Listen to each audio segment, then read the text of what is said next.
Excuse me, what do you want to do tonight? Same thing we do every night, Pinky. Try to take over the world.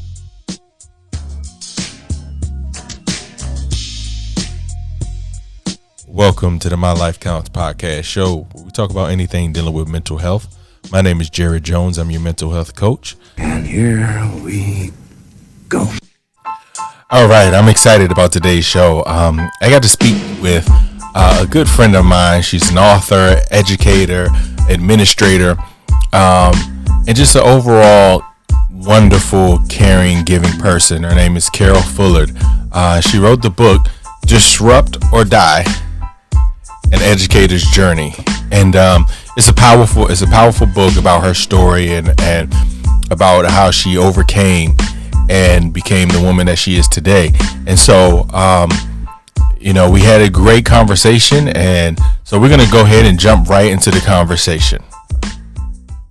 All right, so Miss Fullard, it's good to have you on. How are you? I am fine, and I'm very excited to be on here with you. This is a good moment for us. Yes.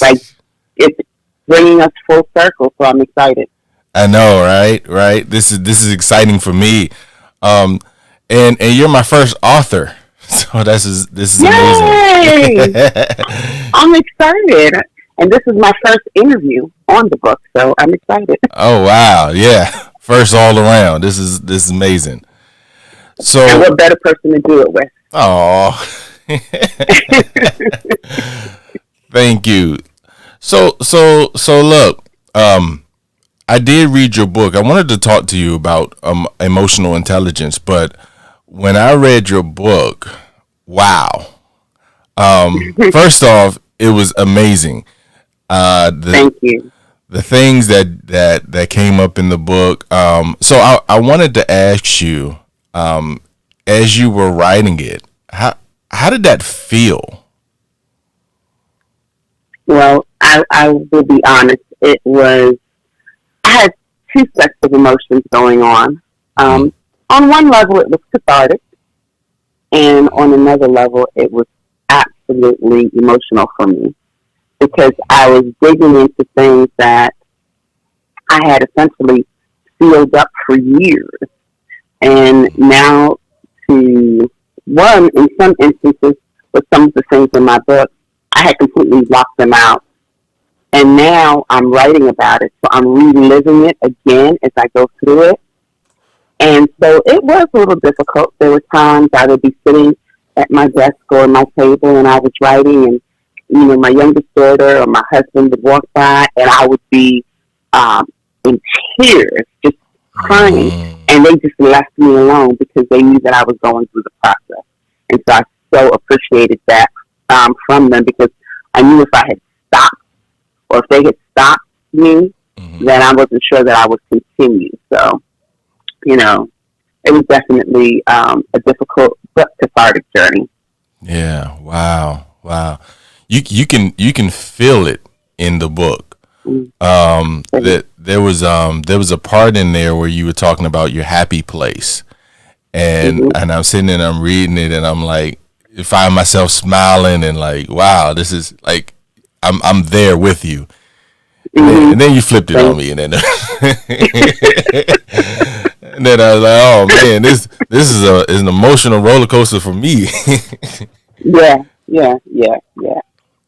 absolutely. And I think it's really important that people find that happy space or that happy place, and recognize that no one else can do it for you. You've got to find it.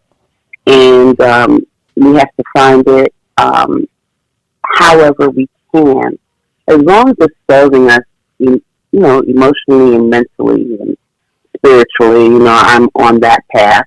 Right. I think it's really important for us to look for that.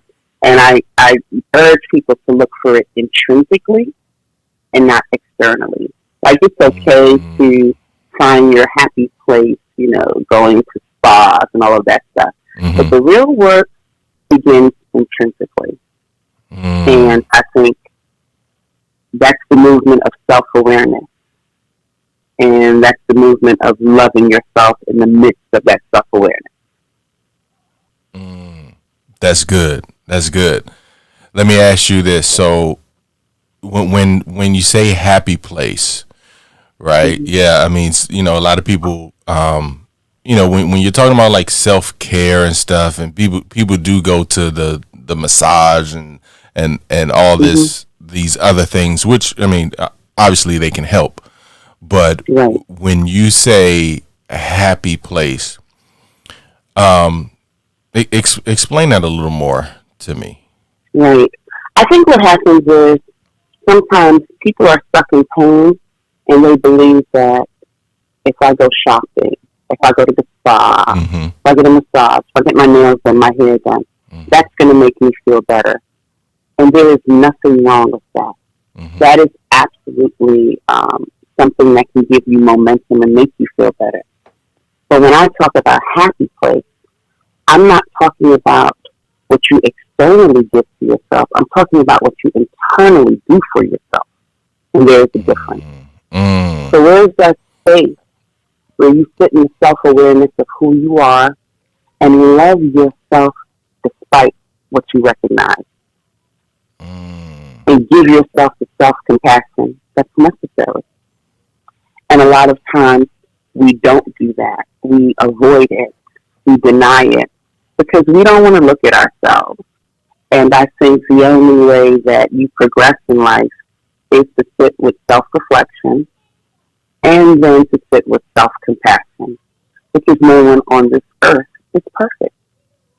And then once you sit with self-compassion, there's healing that can begin, because now you can lean into your values and you can lean in how to love yourself.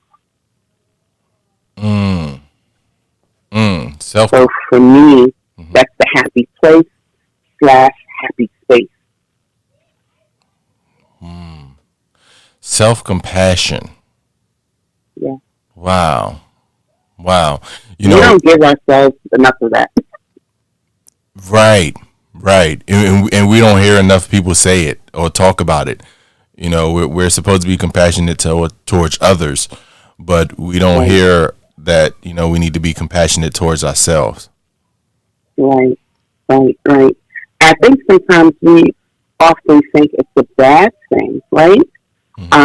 We get caught up with, I don't know if we think it's a level of conceit. I don't know if people believe that that's being selfish, but it's not. Sometimes I look and I think back on how I have exerted compassion for students and teachers and all types of adults that have come through my life. Right. And I have not done the same for myself. Right. Like, I had to prioritize me and take care of me.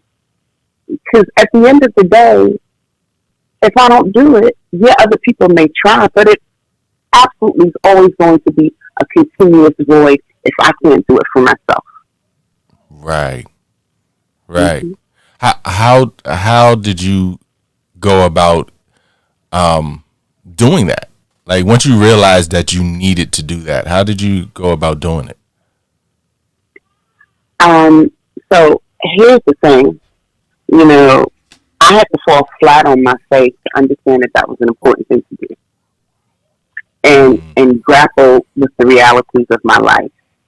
And when I got tired of, quote unquote, having a pity party for myself or being stuck, I just one day just kind of sat down and figured out, what are the things that I value?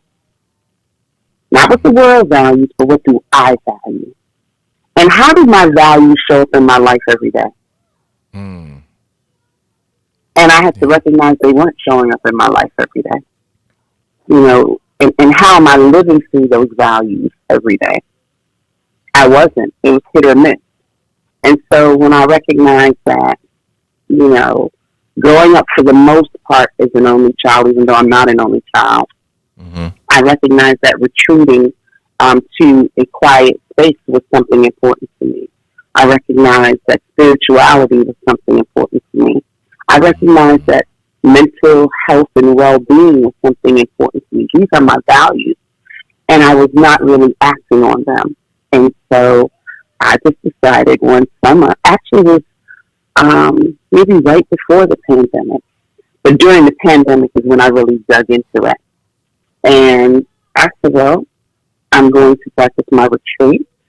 I'm going to practice, spirituality on a different level. Not just get up and pray, but really sit in that thing and meditate on that. Yeah. And have devotion around it, because I know it makes me feel at peace. And then at the time, I started, this was before the pandemic, I had been getting into exercise and health. When the pandemic came, though, that's the one area I crashed in. But those components before then really is what helped set me up. I really recognize what makes me full. Wow. Having a level of gratitude. That's the big thing for me. And I had challenged myself. I said, every day for the next 30 days, I'm going to write down 5 things that I'm grateful about. And when you're going through things, you can't really necessarily think of that. And so it was a challenge to myself. And then the next thing I knew, I was still writing down 5 things.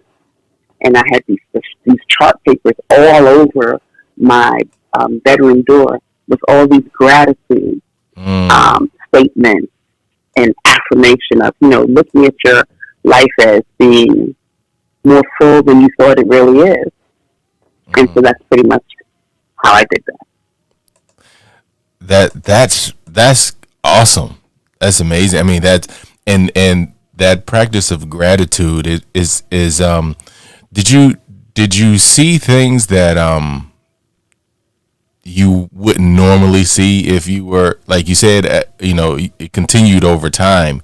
So right. Were you finding things? Were you shocked or surprised of the things that maybe you overlooked? Right. I was shocked that I was not celebrating these things. I was taking them for granted. So the fact that I can get up in the morning and breathe is gratitude. And it sounds really simple, but that's important. The fact that, family or friends, because they were all also, they don't know it, but they're also part of that gratitude for me as well. That there's another day that I could spend to talk to you and connect with you and or even send you a text message. That was gratitude for me too. The fact that I had all capabilities, all my senses, and I had a job, or what, those were all, I really started to lean into the things that I took for granted every day. The thing, even the things that were difficult for me, I would say, I'm grateful, God, because I know there's a lesson in this. I'm grateful, God, because the obstacle is there. It is difficult, but you're taking me through it. I'm not caving to this. This is overwhelming, but I'm not caving. I am absolutely going through it, and I know that I'm going to overcome it. That's what my gratitude looked like. And so it wasn't necessarily materialistic things. It was taking a deeper look at, wow, I'm here, and I'm so appreciative. Yes. That's how you find happiness. That's Yeah. I mean, you said something. One practice that I have picked up, and I talk about it constantly when I'm in a group. Just the fact that I can breathe, right? And it seems simple, but I always say, because I used to work in a hospital, and if you go and you see somebody on a ventilator, then you realize that it's a gift. It's a you appreciate it, although we take it for granted. But being able to take your own breath, it's just it's something that we overlook. Absolutely. Wow. Absolutely. Yeah. So I think my life are in those moments now more than they've ever been.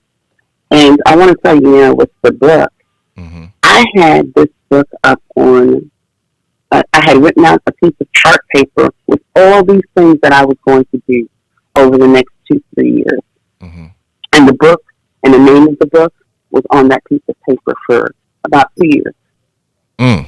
And I was like, okay, this is at the top of my list. This is at my, and every single thing that was on my list, except for one so far, Mm-hmm. I was able to accomplish. So I have one more thing to do. And I look at that list and I say, I got to look at a God that has allowed me to do a lot of these things. Yes. Yeah. And that is gratitude. So the book Disrupt or Die and Educator's Journey, right? So you talk about how going into teaching, administration, and so when I met you, you were already in administration, right? I think you were vice principal. I was an assistant principal. Yeah. And so some of the things that you brought up in the book is kind of baffling to me because I met you and you seemed so strong and confident, and I'm seeing something else in the book. So how were you able to be so strong? I guess to the people around you, because I know I wasn't the only person, and still, go through what you were going through. Yeah. So it's so funny because I've had a few people reach out to me, like even a very close friend of mine, and she's known me since I was about 18. We were in college together, and she said, "Okay, I know your story, but I didn't know your story." And I said, "Yeah, yeah, I know.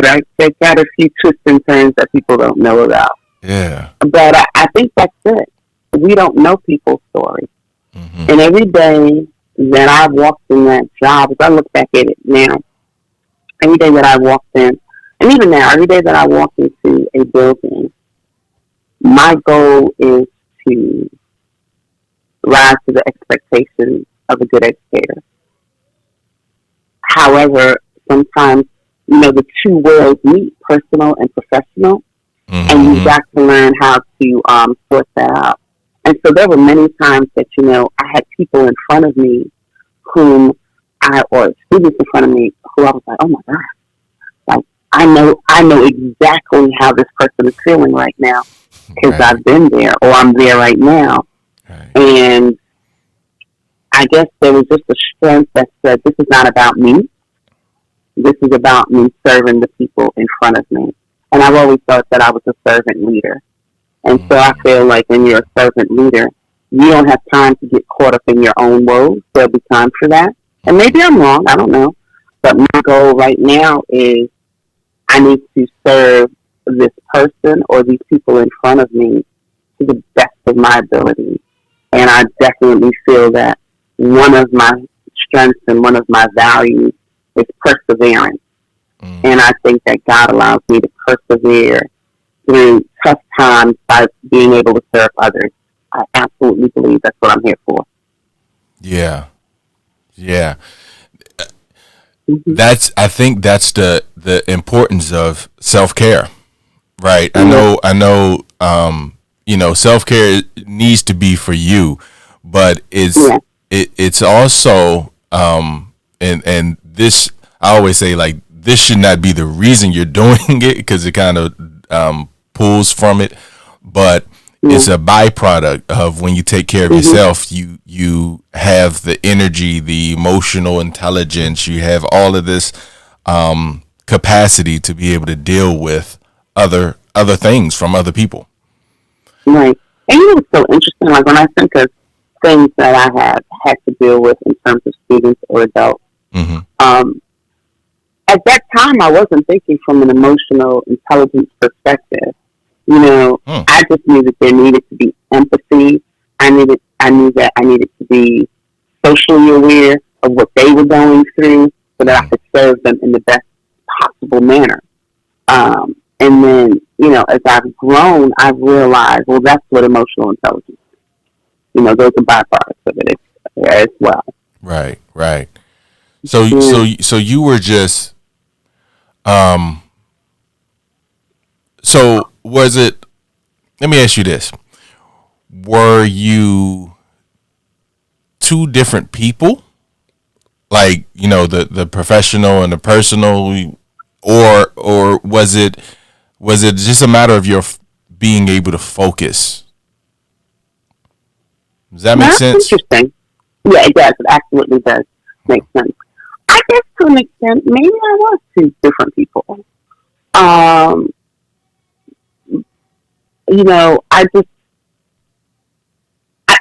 Maybe it's not so much of being two different people, but there are layers to everyone, right? Right. And when I'm in my professional realm, that's all that's important to me. And I think, I talk about this a little bit in the book too, is, at the beginning of my journey in education, this all came about me kind of developing, I guess, this layer and focusing on whatever I had to do in school with the death of my mother. Because if you think about it, she died 2 weeks before I ever stepped foot into a classroom. Yeah. And so, although she knew that summer what was coming to fruition, she didn't get to see it. And so, 2 weeks before I stepped foot into the classroom, I'm burying my mother. And now I'm in front of the students, and it's the birth of a new career. So it's like death and birth at the same time. Wow. And I think at that point, everything I did was kind of an homage to her. Because, you're not down here to give me my flowers, but daggone it, you're going to give me my flowers while you're looking down at me in heaven and say, she's doing a great job. Right. And I really, really believe that's why I was able to kind of navigate that way professionally. And still do, when I get in that building, it's all about what's going on in front of that building for me. I think what has happened, though, is that I am able to embrace more of myself now, whereas I think before it was just kind of like two different things: professional, personal. We got to go through and just do this. But I'm able to embrace more of my personal self as well. Wow. And again, like it's baffling to somebody like myself who saw you in that time and well, not at that time, but to see that there's things going on, but yet you still hold this confident aura about yourself. So let me ask you, because in the book you said that I think it was right around when you're first born, when you had your firstborn, that you didn't run to the therapist, you ran to God. I sure did. It was such an interesting dynamic. I was pregnant. My friend invited me to church. I was still in New York. I got there, and it was not even like a Sunday service. It was like Thursday night Bible study or something. And I got there, and I was like, oh my goodness, I'm home. Like, this has been missing for a long time. Growing up, I had an interesting dynamic with going to church and making a connection. All my life I went to Christian school. So for the first 6 years, I went to a 7-day Adventist school. And for the last 6 years, I was in a Catholic school. Yeah. Oh, okay. All right. Completely different dynamics. And right. Not only in terms of religion was it different, it was also different in terms of the school makeup. So in my 7-day Adventist school, it was 100% African American. And then I got to this Catholic school, and there was only one other black girl in my class. And I was like, oh my God. Wow. What has happened? Right? Wow. And I'll never forget, that 7th grade year was rough for me. And, but I say that to say, so I had always, like, my parents had always sent me to church. It was interesting because they sent me to church. They never went with me, right? Oh, wow. Like when I was going to 7-day Adventist school, I would go to 7-day Adventist church for a good part of my life when I was younger. And then I started going to an Episcopalian church. And every Friday, I would get on the train, or my parents would drop me in Harlem to this church that I belonged to, and I'd spend it with this lady who took care of me when I was younger. I'd spend the weekend with her and go to church, and they never came with me. But they wanted to make sure I was there. Oh, wow. And then I think when I got to Catholic school, that whole dynamic just changed. And I had kind of stopped going to church. And then I got to college and joined the choir. And so, but then I don't know what happened. So I was just off doing my thing. I was like the prodigal daughter. I really was. And like then, most of us. Yeah, right. And then that day I, was at that Bible class, I was like, oh my God, this is what was missing. I'm home. Yeah. And from that point on, I just didn't look back. And what was the most difficult was I fell in love with my church. I fell in love with the Word. But then I also decided I wanted to move to Maryland. And I was like, oh my God. I need to find a church like this in Maryland. And it took me a minute to find a church. Like, I even went to the pastor and I was like, I'm going to move to Maryland and I need a church. And so he recommended churches to me and stuff. Mm-hmm. And I did try those churches out. But then, I ended up at Zion some years later, and that was great. And I'm still there 20 years later. Zion is an amazing church. Yeah, it is. It absolutely is. And I just want to, and here's the thing. When I was pregnant with my daughter, the one thing I wanted to make sure was that I was not going to just send her to church, but that I was going to be there with her. Yeah. And so we went to church every Sunday, and that's not a slight against my parents, but it was something that I felt that I needed to be there with her, and us learning things together and hearing things together. And if I needed to answer questions, I would be able to answer them for her. And I just thought that was important. Yeah. Yeah. Mm-hmm. Wow. So, okay. So I ran across this quote in your book, and so you said Dr. Viktor Frankl? Viktor Frankl? Mm-hmm. It sounds right. So that's my favorite quote. When we are no longer able to control a situation, we are challenged to change ourselves. Wow. Yeah. Okay. Talk to me. What does that mean to you? Oh my gosh, that is my mantra. like between that and I can do all things through Christ who strengthens me, mm-hmm. those are my mantras. Because I think we have it mixed up. A lot of times we're stuck in situations that we can't control. You can't control who loves you. You can't control a lot of different things. We put our focus on the things we can't control instead of on what we can control, which is ourselves. Right. And if you're in a situation that's not working for you, then the only person that can change it is you. Don't sit back waiting for the other person to change it for you. That's why sometimes I go back and forth with the word happiness. Like, at this point in my life, I want my life to be about joy, which means that I'm going to come through some difficult times. However, I control how I react to that and what my behavior is. Mm-hmm. And even though it's difficult, I still can choose to stand in joy. Because my expectations are that I'm able to change what I can change. But so many people sometimes are waiting for other people and other things to change so that they can change. And I don't believe that. I now understand that you have to be the one to do it.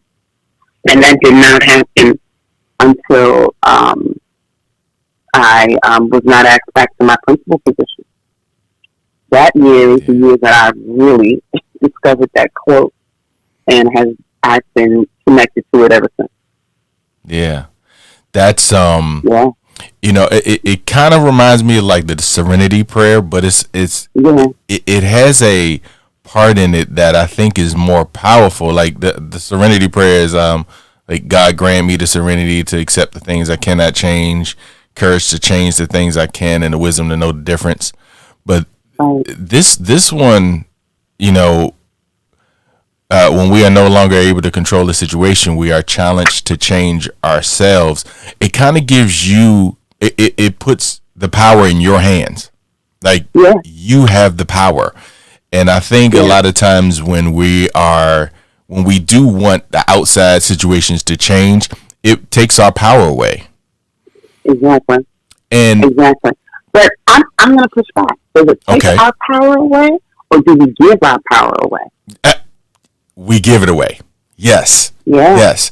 We totally give it away. So my question to you was, well, and I'm glad you said that. Why do you think we prefer to give it? Is it easier to give it away, or what do you think that comes from? I think it comes from not wanting to make difficult decisions. Mm-hmm.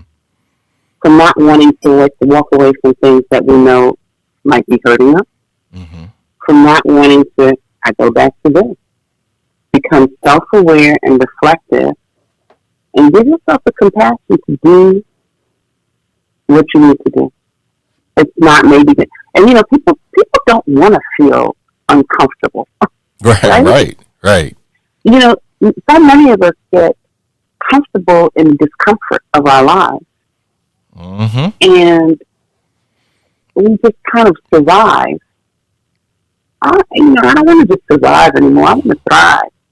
Yes. And I want to thrive internally as well as externally. And so I think sometimes there are difficult decisions that need to be made. And we just, because we see what we do is we put ourselves into a thinking trap, right? Mm-hmm. We start thinking, if I make this decision, this is going to happen, that's going to happen, this is going to happen. And we really don't have any evidence to support that will actually happen.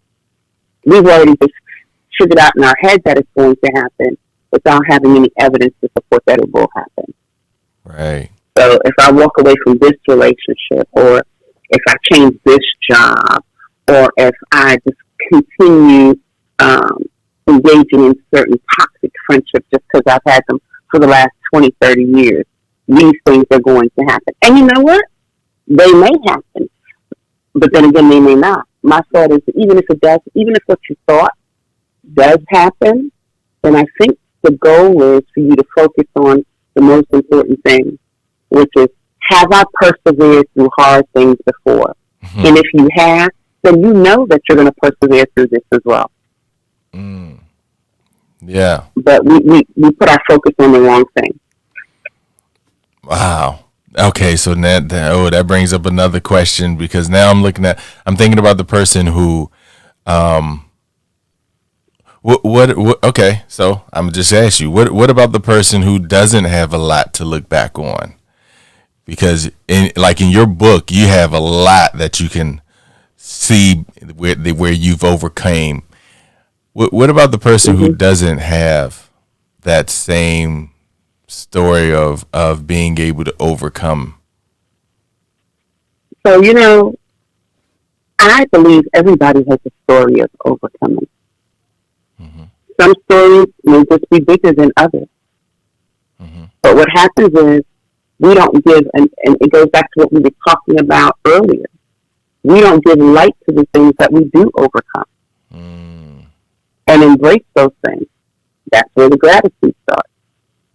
And so I think every person on this earth has something that they have overcome.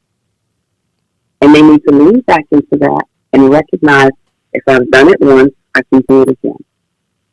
Because we all have just different levels of it. my level of persevering and overcoming things may be completely different than yours. And it's not if one is greater than the other. Mm-hmm. It's what it is to you. If that was a difficult situation that you overcame, then you know to yield and seek your strength from that. Right. I believe we all have overcome something. I'm totally with you, and Yeah.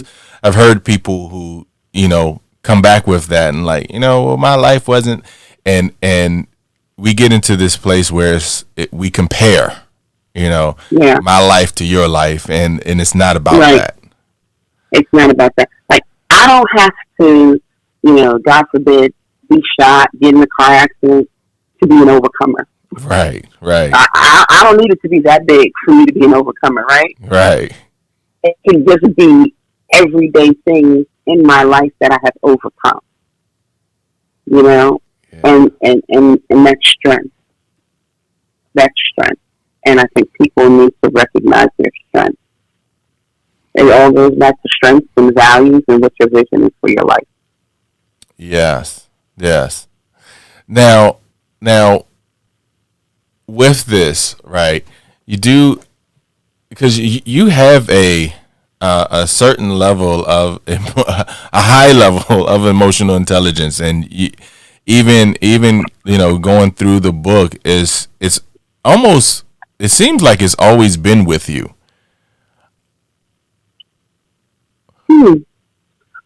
I think on a certain level that may be true.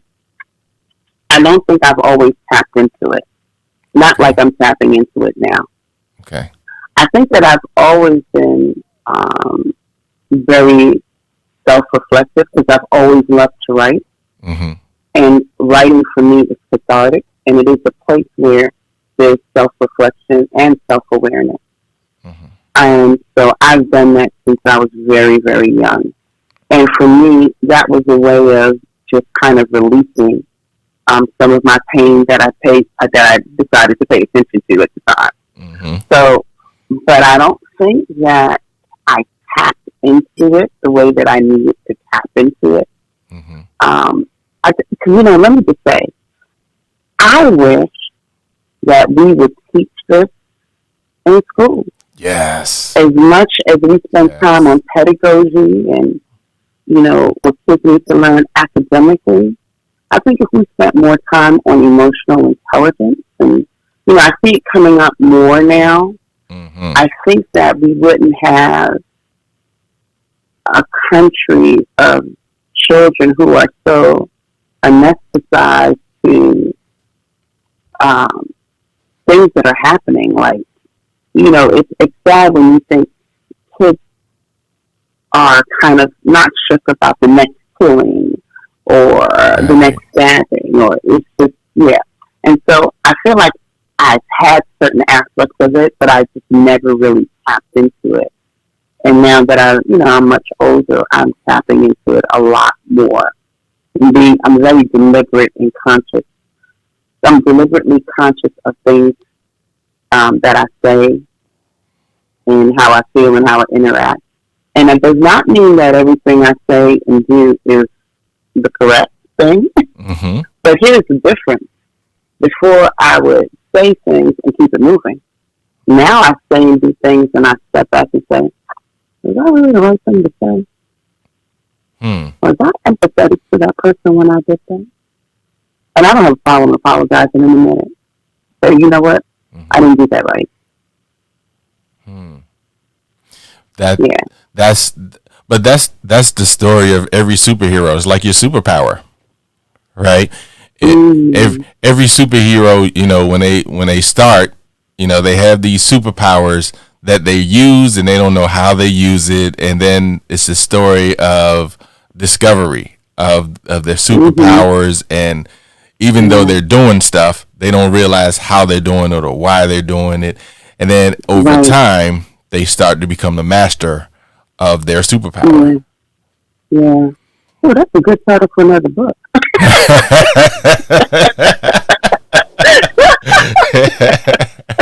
Say, look, you can have it. Go for it. shoot. I'm gonna come out with a cape and EI on my There chest. you go.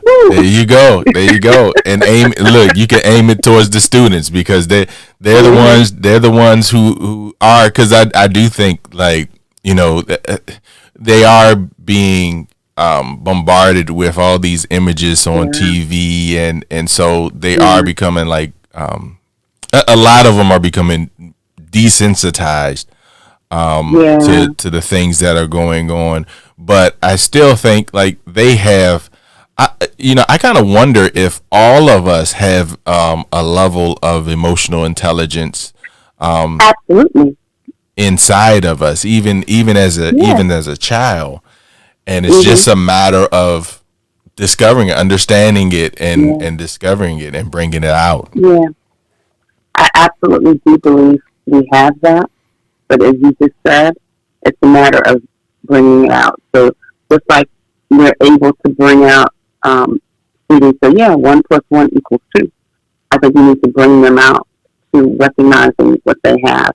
You know, when I first started teaching, I always make the joke that the lady who did the movie Freedom Writers, she wasn't the first freedom writer, I was. But, and I talk about it a little bit. About it a little bit in my book. Yeah, with the journaling. Yes. And I just, every year would give these journals to these kids, and just to be able to let them be vulnerable and say what they want to say, and know that it is a safe space for them. I believe in that, and I think sometimes that's where it starts.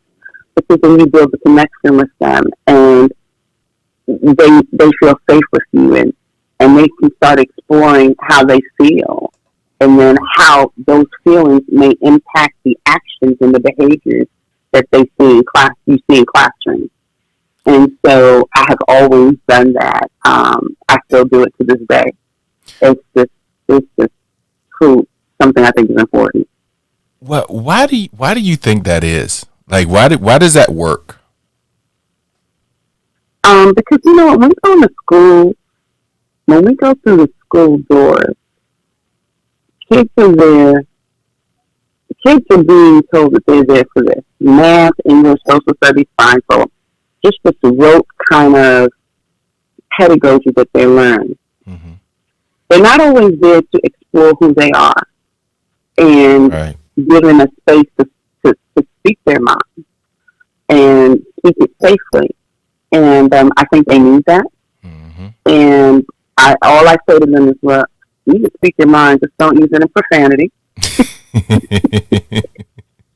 And like we have days that we call it, free write. Like some of the writings they do, I do have topics for them to write about. And then some of the days are just free write. And you can write whatever you want about whatever you want. And, back then when I first started that, it was interesting to see how many students, as they were leaving the classroom, would say, don't forget to read my journal and write back to me. Right. I was like, what? Wow. And that was boys and girls. And then you would open this up, and then you're opening up their lives to you, Yeah. There were some sticky situations where, I would find out about abuse. And I would say to the child, okay, I know this is private, but I can't let you continue to be in a situation where you're being hurt. So I want you to know that I have to share it with someone because it's to help you, Right. And I've never had a student that got angry with me about it because they knew that I was coming from a genuine place. Yeah. I was wondering, is it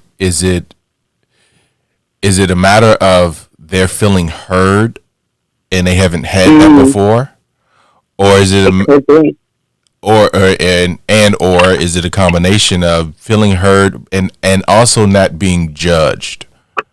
Yeah. I think it's a combination of both. If you read some of the stories from the kids, that I've encountered over the years, like they came with some heavy stuff, and I was like, oh, wow. They didn't teach me this. when I was taking Education Theory 101. This was nowhere in the curriculum. And so, I look at my time in education, and, I've experienced everything from kids being pregnant to, assaulted, molested, homelessness, people talking about rape, and just the whole, and I was like, God, wait, that's not what I thought. This was just supposed to come in, and I was supposed to teach you some English, make sure your grammar is correct, right? But all this other stuff, right. Yeah, absolutely. So definitely, it took on its own. Like I just had a student say to me, next year I am going to truly miss our discussions and even some of our debates in class about life stuff. And I said, oh, okay. Because, I have some very outspoken kids this year. And they have talked about a lot of stuff. And, they felt comfortable in that space to talk about it. And it can go from race to sexuality. And I give them that space to say what they need to say as long as they're respectful. And we always agree that everybody has their own opinion. And what we do is we don't judge, but we respect. Yeah. Wow. I think that's a big part of it. Being, like I said, being heard and being respected.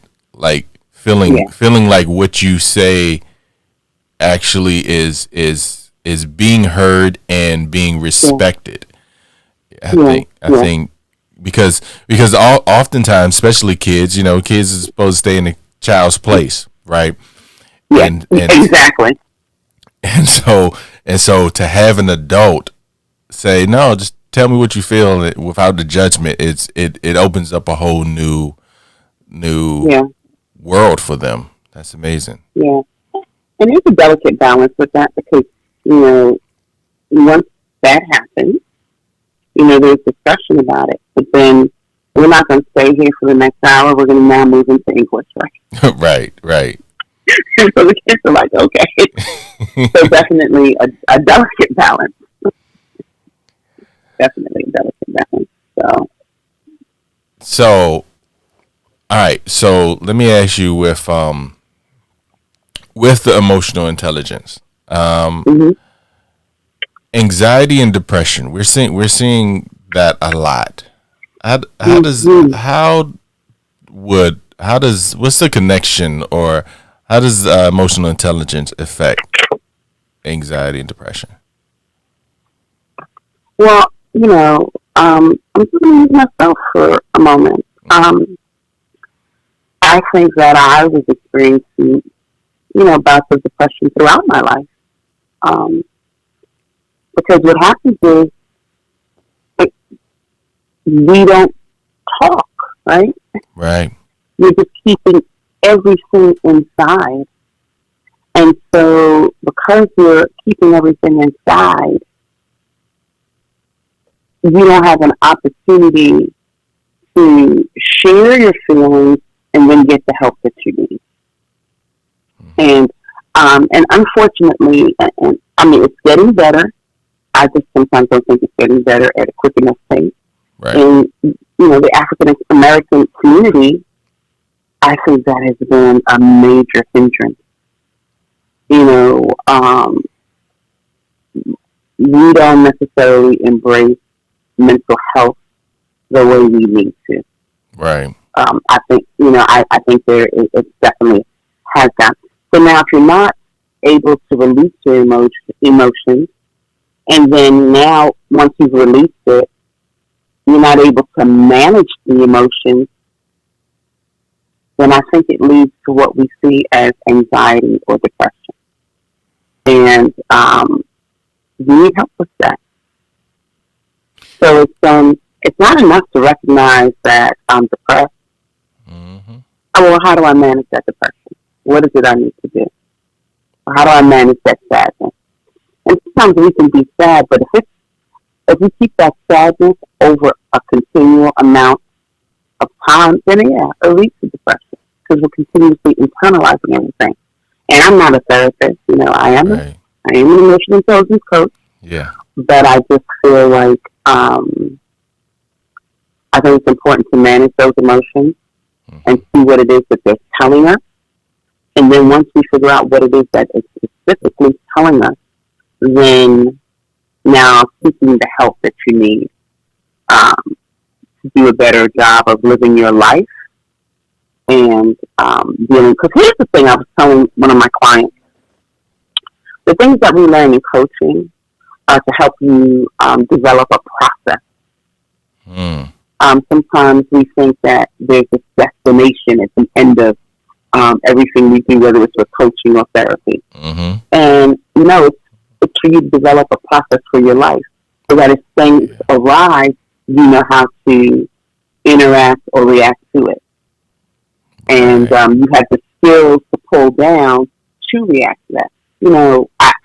Nobody ever told me that just because I think it and feel it, I have the choice not to react to it. Like, that's stuff I'm telling myself. Like, okay, I'm thinking about this thing. Now, how do I react to that? Because my behavior is my choice. It's not dictated by my thoughts and my feelings. And so you've got to be able to reach out and get those skills so that you don't become anxious or you don't become depressed. And if those feelings arise, what do I do about it? So I think that's where emotional intelligence helps us self-regulate our lives. Yeah. I kind of imagine as you was talking, I was imagining Karate Kid, the wax on, wax off. And it's, and it's like, we have to learn this process, but we don't want to necessarily go through that because we're looking at an end result. We're looking at an end destination, right? Like, Absolutely. so for Karate Kid, it's like, I want to fight. I don't want to wax on, wax off, or in the newer version is, put your coat on, hang your coat up, and all that. And so it's like, no, I don't want to go through that. I just want to beat somebody up. And it's like, no, exactly. You have to understand that I'm building a process, and this is going to help you through. And there is no destination, right? Because, even once I was at, like, how long can you really, like, if we're talking about emotions, how long can you be happy? How long, exactly. If you sit in happiness, how long can you literally sit in happiness? Because the reality is things change, times change, and your emotions are fluid. And so we gotta, have some process, like you said. So that's awesome. Yeah, definitely. I believe in a process, and I think everyone should learn what works for them. And how to navigate the process, and just recognizing I don't feel good about what just happened to me. I feel betrayed by the person that might have done it. But now, what do I follow? My feelings? Or do I, engage with my values? Because your values is your compass of your life direction. These are the things that you find important. And so if my value is, if my value is not to be angry and go off on people, and I do that, then I'm doing opposite of what my value is. If my value is kindness and understanding, and I do the whole opposite of that, then I'm leaning into my feelings, which usually makes us feel worse. It feels good in the moment, but eventually you sit there and you start thinking about what you did or you said. I heard Mike Tyson. He was on a podcast. I forgot who he was talking to, but the person said, if somebody does me wrong, I'll cut them off. And he said, and Mike Tyson said, no, you don't do that, because when you do that, you lose, because now they have changed you. And now they have the control They're in control. You've given them all the power, and you're changing. Right. And and so it kind of reminded me of what you're saying. It's like, yeah. So yeah. I think just comment on that. Mm-hmm. I think if we discontinue relationships with people who have hurt us, mm-hmm. we've got to be clear about you. Like you said, you have to be in control, and I think you have to be clear about why that discontinuation is happening. So if I feel that being in a relationship with you, with a friendship, mm-hmm. is going to continuously add toxicity to my life, then I'm willing to change the scope of what that relationship looks like. So, maybe we're not hanging out every day. Maybe we're not, but I'm in control of changing the scope of that relationship because I'm in a different space in my life. Mm-hmm. And so now I made a decision that, we can communicate, but we may not communicate like we've always been communicating. Right. Yeah. And honestly, for me, I know I've had to do that at times. I've had to say, okay, the nature of this relationship has changed. And because it has changed, I now have to, navigate it differently than I did before. Doesn't mean that I hate you, but I know that being in your space is not good for me. Right. And so we change the scope of it. Yeah. And in doing that, you are in control, right? Yeah, absolutely. So I get absolutely. Yeah. So what he says, he has a point. Because if I'm just cutting you off because you did something, and I'm not taking the time to sit back and figure out, okay, well, how do I change the scope of this relationship so that I can continue to be better? Mm-hmm. That's when you now have control. Right. Mm-hmm. Right. All right. Last question, because I know we got to wrap up, but you mentioned the process of rain. Do you want to comment on that? So, and the reason why I'm asking is because I'm wondering if this is a process that can connect with emotional intelligence. Like if somebody's trying to say, okay, I want to find my superpower of emotional intelligence. I want to get there. And you have this process, rain. Is it okay if I say it? I don't want to give a spoiler in the book. All right, so it's rain is the art, recognize what is going on, allow the experience to be there, investigate it with kindness. Natural awareness comes from not identifying with the experience, but the compassion you have for yourself. Yeah. I thought that was a powerful experience for me to go through as I was being coached. Mm-hmm. Mm-hmm. I was like, what? My lady? Some rain. Right. They did this, and this to me. So, I wasn't at my self-awareness stage right then. I was working through it. But, so for me with rain, it's kind of like I almost have it's like a third person observation.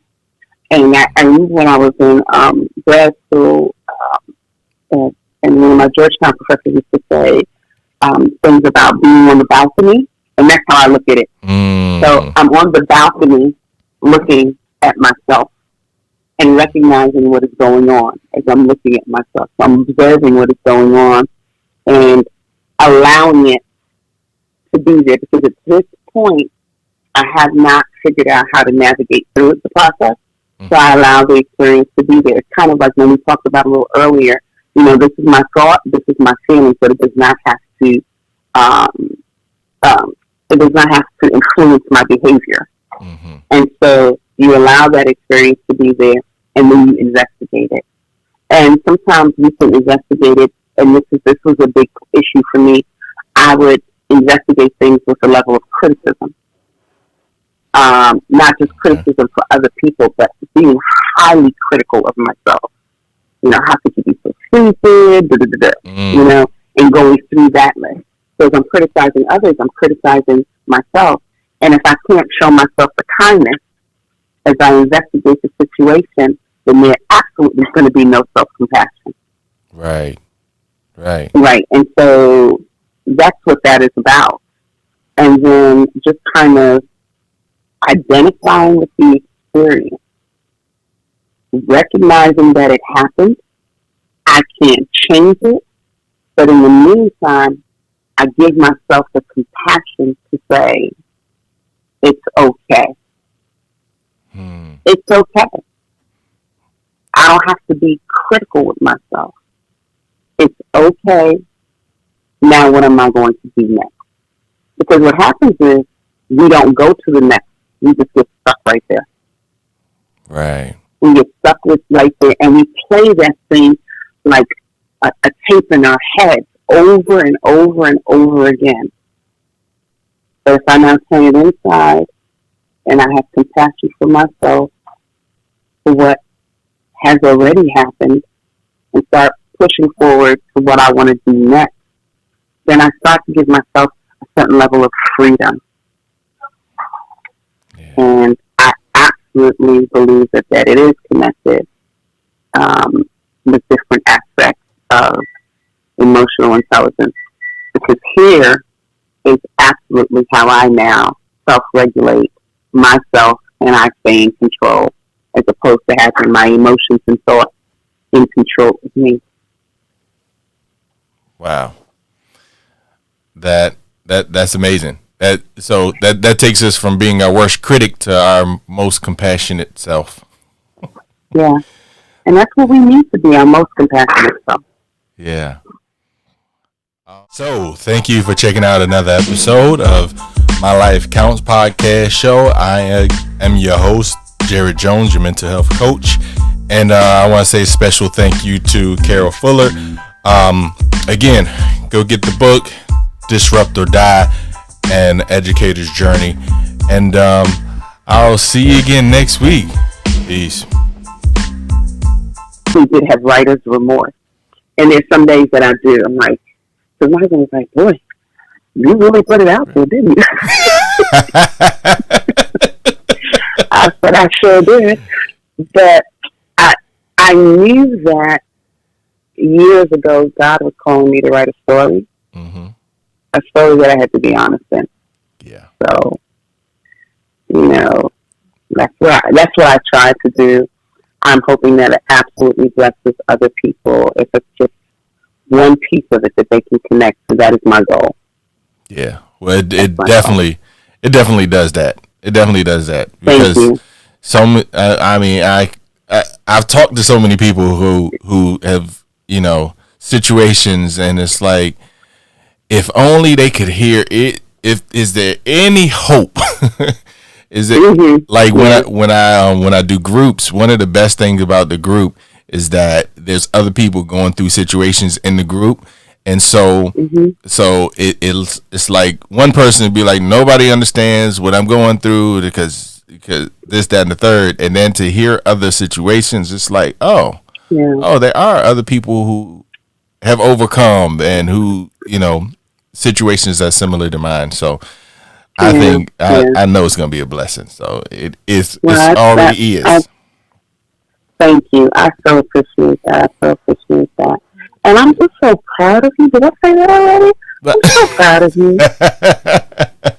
Well, thank you. You're such an awesome man. And I'm hoping that one day soon, before I close my eyes, I get to connect with you and your wife and the kids. Yes. Yeah. Well, look. I'm actually going to come down to Charlotte at some point to visit my friend. So I definitely will let you know when I do that. Oh yeah, definitely. And the way things going, I'll probably be up there soon. Okay. Unfortunately, for another funeral, but it's.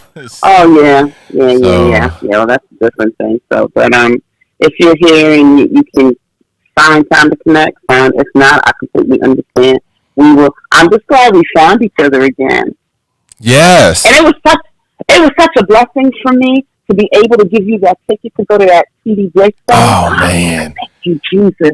I heard it was so awesome. Yes, yeah. I told you. Look, I mean the whole thing was great, but I keep harboring on my guy who gave like the best sermon I've ever heard. yeah. And I was talking to the wife. I was like, we may have to move to Ghana because he had the president of Ghana there, and don't ask me to pronounce his name, but he was there, and you know they're still there. They want to bring what they call it, Africans in the diaspora. They want to bring them back home. So, and he's giving out. Oh, wow. I don't remember all the details, but it's a ton of land that they're kind of like setting aside and for Africans to come back home, and he's setting up, which I had thought about this. This was a dream of mine, but I was like, this could never happen. But he's president of, like, I don't know what the organization is, but basically they're trying to unite all of Africa. So can you imagine? Yes. Let me tell you something. That's one thing that Caucasian people don't want. No, they don't. They don't. They don't. And not from one continent to the next. They sure don't. But could I? Yeah. I may not see it in my lifetime, but I hope my children see it. Ooh, that would be a beautiful thing. Goodness gracious, the whole country coming together. Sure. But he was talking about how challenging it is because of the tribalism, you know. Yeah. So but boy, but they started. That would be a beautiful thing. That would be a beautiful thing. Yeah. So thank you, because I got a lot out of that. That was awesome. Good. Let me know when you pull it together and post it or whatever you're doing. I will send you my bio because I would absolutely love it. So if you post it on LinkedIn or something, just make sure you tag me and blah blah blah, because I would definitely love to look into it. I sure will. I know I kept you over, but thank you. That's fine. This was great. That's fine. And so I look forward to seeing it. And thanks again, Jared. Oh, thank you, Ms. Willett. All right. Take care. All right. Okay. Bye-bye. Bye-bye.